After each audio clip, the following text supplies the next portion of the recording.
Լույսը շատ բարի է, թանկագիներս, օրն էլ է բարի, երեկոն բարի է, ամեն բաները բարին գործակից է անում Տերը։ Կարդամ Եբրայեցիս 13-րդ գլուխ 5-րդ խոսքից. Վարքն առանց արծաթասիրության լինի։ Բավական համարեցեք այն, որ ձեր ձեռքերում ունեք, որովհետև ինքն ասեց, թե չեմ թողիլ ձեզ եւ երեսից չեմ ձգիլ, այնպես որ համարձակ ենք ասելու. Տերն է իմ օգնականը եւ ես չեմ վախենա, ինչ կանե ինձ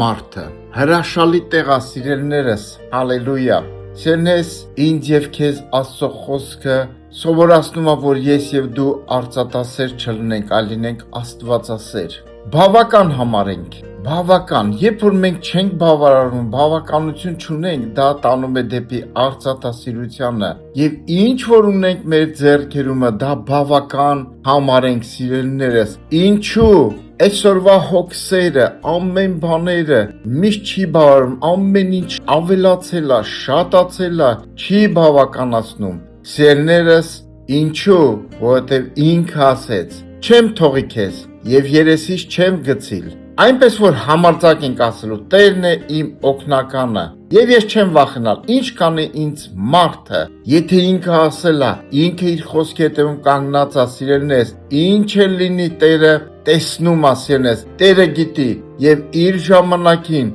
կհատուցի։ Եհովա Իրե, Տերը կբավարարի, ոնց որ Աբրահամը ասեց Իսահակին, նա մեր Եհովա Իրեն է։ Հալելույա, ամեն ու ամեն, փառք Հիսուսին։